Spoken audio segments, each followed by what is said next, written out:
기도하겠습니다.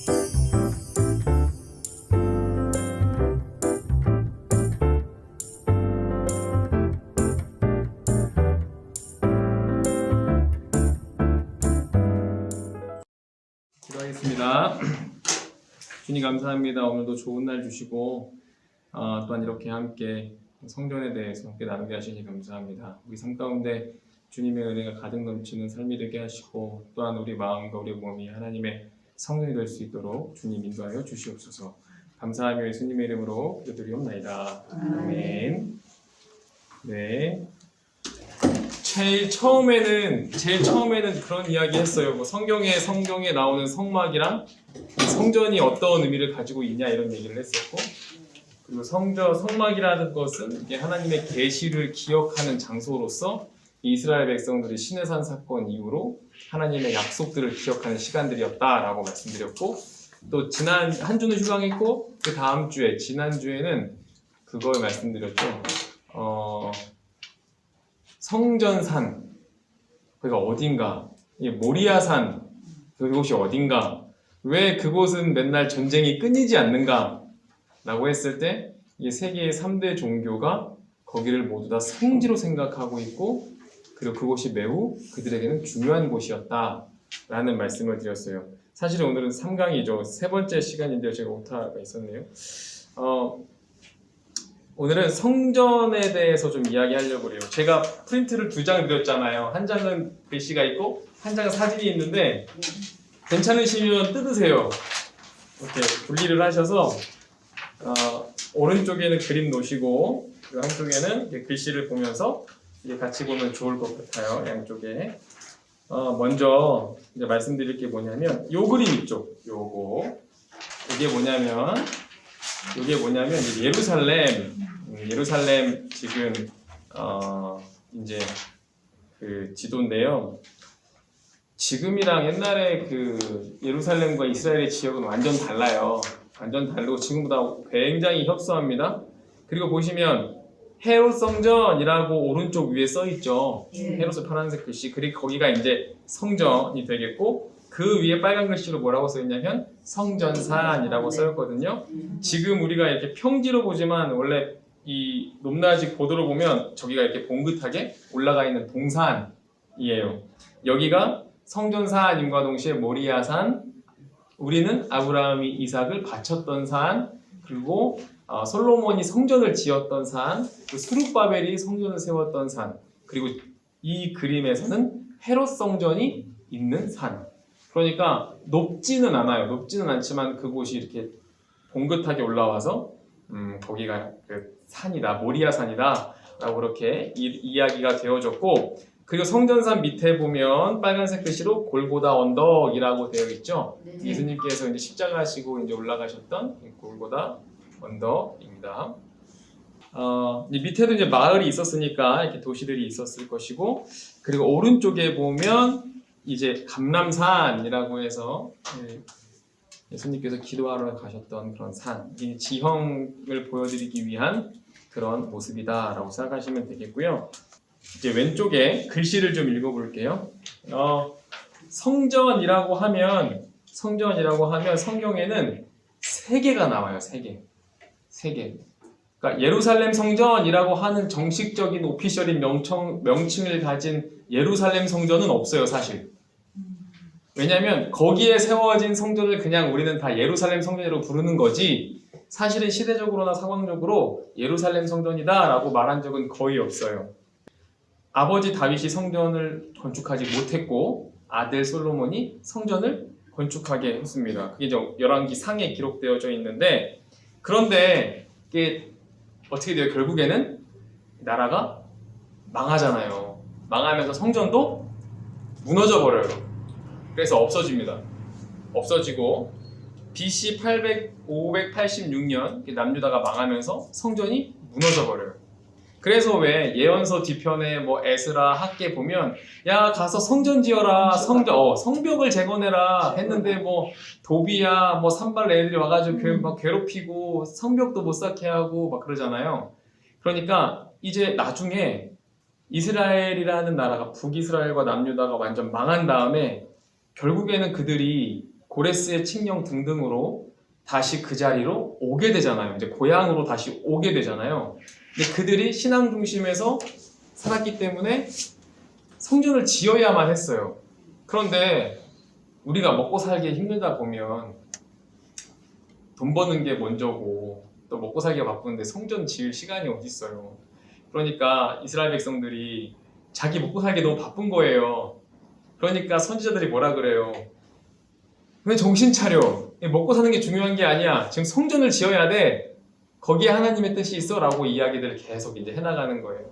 그러면서 이방 땅이랑 이렇게 싸우는 거에 대해서 선포하고 예언하고 멸망은 예언하고 그 예언서의 기록들인데 처음에 솔로몬 성전이 무너진 다음에 이제 이스라엘 백성들이 이렇게 다시 돌아와가지고 세우려고 했던 그리고 세웠던 성전이 바로 스룹바벨 성전이에요.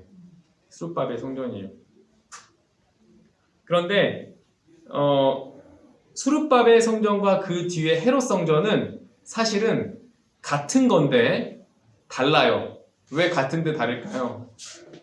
점점 증축을 했거든요. 그러니까 처음에 스룹바벨 성전은 이렇게 성전이랑 그리고 지성소랑 이렇게 작았는데 이게 보강 공사를 하고 계속 증축을 해나가면서 오른쪽의 그림과 같이 큰 성전을 만든 거예요. 요 사진이에요. 요 사진을 이렇게 만든 거예요. 그런데 언제 이 공사가 끝났냐면 이 공사가 끝났을 때 이 성전을 헤롯 성전이라고 하는 거고 스룹바벨 성전은 처음에 만들었던 걸 이제 재증축하면서 이 모습으로 갖게 된 거죠. 그러니까 결과적으로는 우리가 무에서 유를 창조하면서 건축한 건 2번이에요. 2번인데 우리가 부르는 성전은 3개. 왜냐하면 증축하고 넓혔으니까.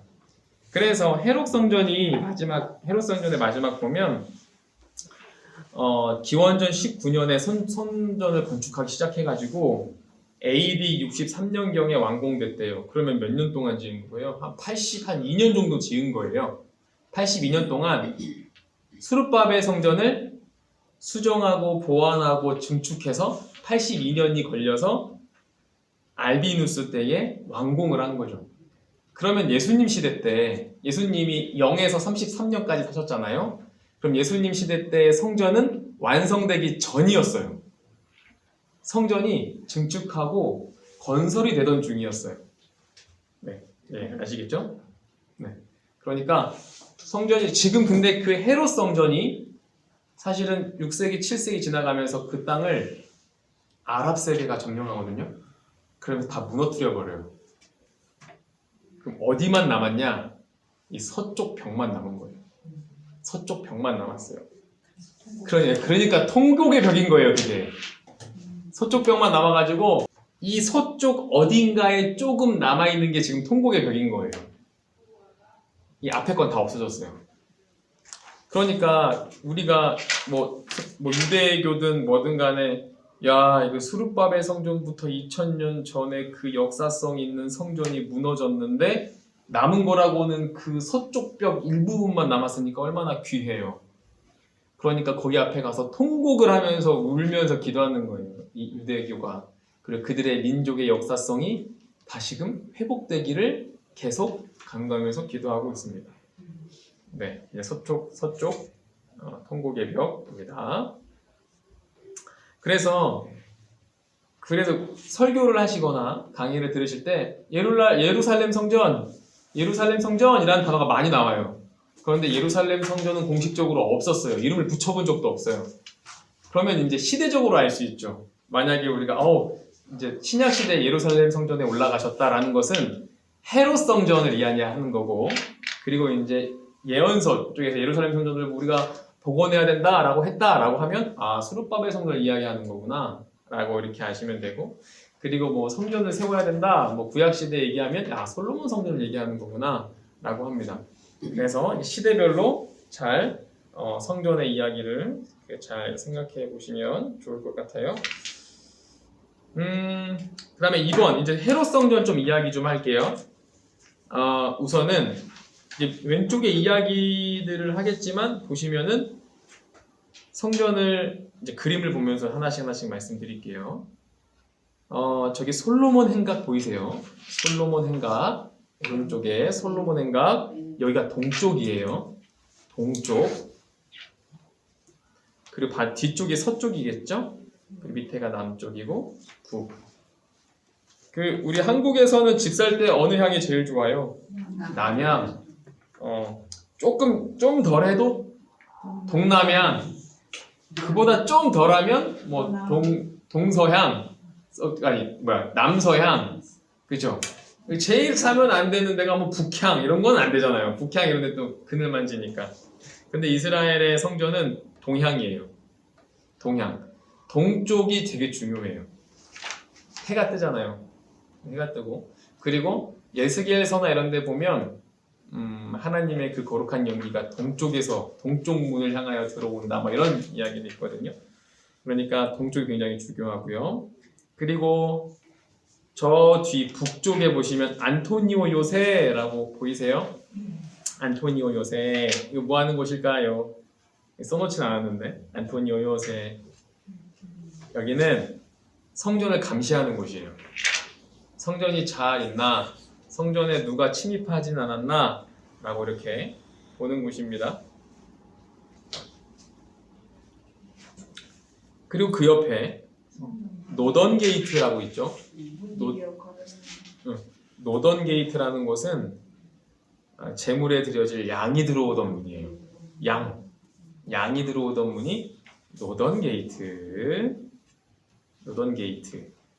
합니다. 그리고 동쪽에 보면 뭐가 있냐면 수산 게이트라고 보이세요? 여기 작게 문이 있어요. 동쪽에 수산 게이트라고 있는데 여기서는 성전의 동쪽에 있는 문이고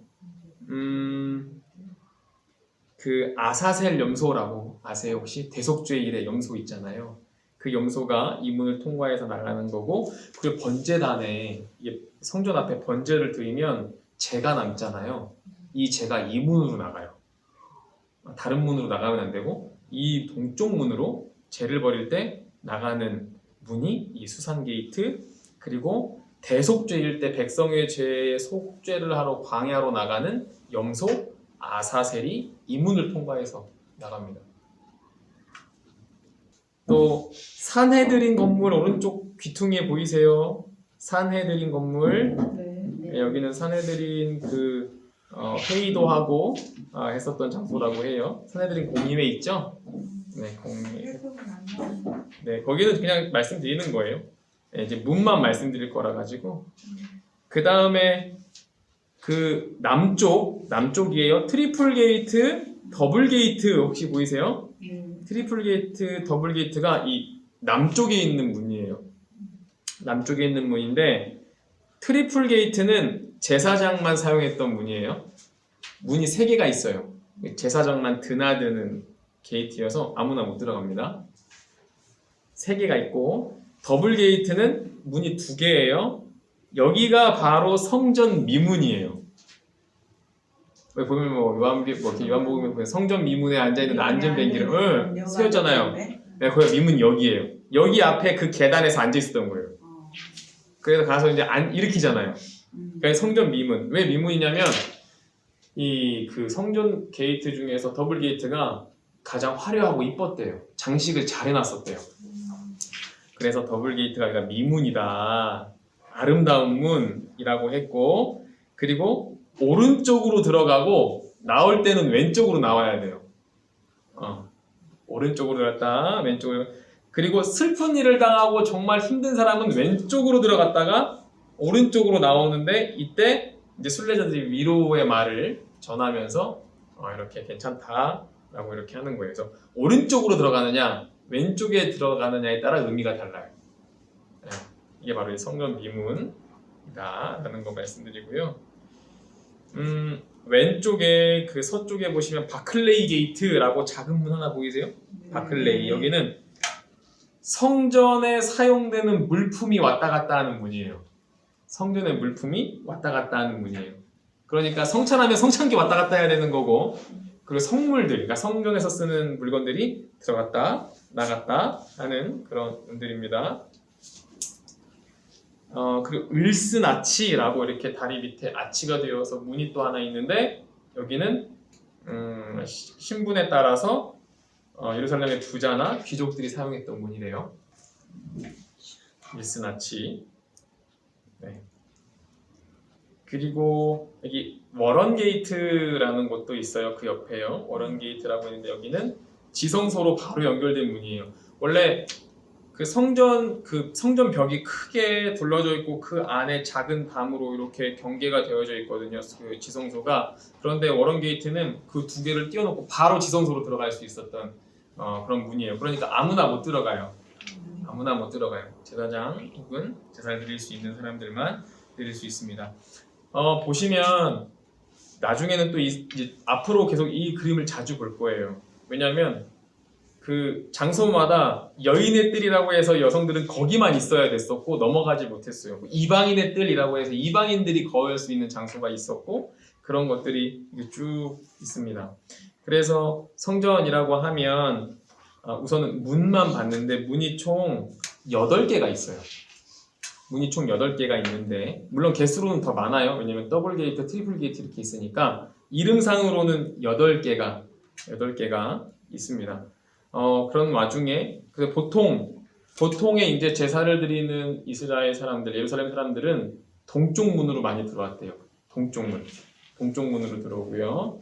그리고 혹시 기억하세요? 그 옛날에 그 성막을 지을 때도 출입구가 동쪽에 있었어요. 동쪽에 출입구를 내요. 동쪽으로 들어오게 되고 그리고 안에 지성소가 있는 것처럼 성막을 이제 더 현대화되게 이렇게 건물로 만든 거죠. 이렇게 보시면 될 것 같고요. 계속해서 말씀드리지만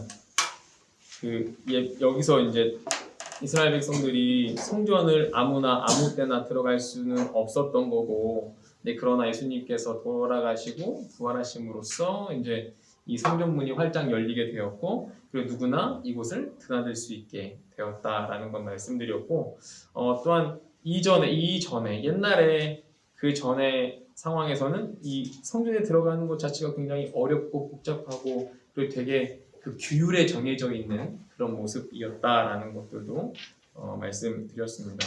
그래서 우리가 이 초대교회, 그러니까 예수님의 세대를 이제 우리는 초대교회, 초기교회라고 하는데요.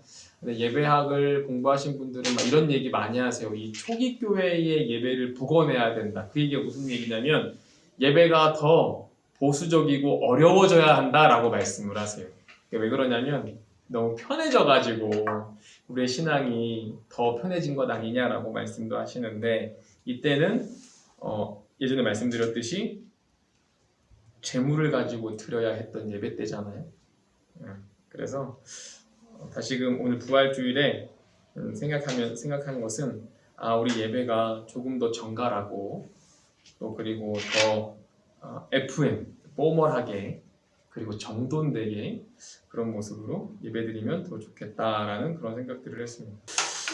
사랑해 주님 감사합니다. 우리의 삶이 성전 중심의 삶이 되게 하시고 또한 오늘 함께 나누었던 이 성전의 이야기들, 또 문에 대한 이야기들, 또한 성전 미문의 이야기들, 성경에 기록된 많은 성전의 문들, 또한 장소들을 기억하면서 우리의 삶들이 조금 더 우리 신앙 가운데 함께 또한 규칙적이고 또한 규율적이고 조금 더 주님 앞에 나아가는 바른 모습으로 살아가는 우리 되게 인도하여 주시옵소서. 하나님, 이 자리에 있는 우리 많은 성도님들 주님께서 함께 하셔서 생활 가운데 주님의 은혜의 복이 가득 넘치게 하시고 또한 주님의 크신 권능의 팔이 우리 모두의 삶을 잡을 수 있도록 인도하여 주시옵소서. 한 주간의 삶도 또한 새로 맞이하는 4월도 주님께서 함께 하셔서 또한 기쁨이 가득 넘치고 또 주님 은혜가 가득 넘치는 4월이 될 수 있도록 주님 인도하여 주시옵소서. 돌아가는 발걸음 주님께서 함께 하실 줄 믿사옵고 감사하며 예수님의 이름으로 기도드리옵나이다. 아멘.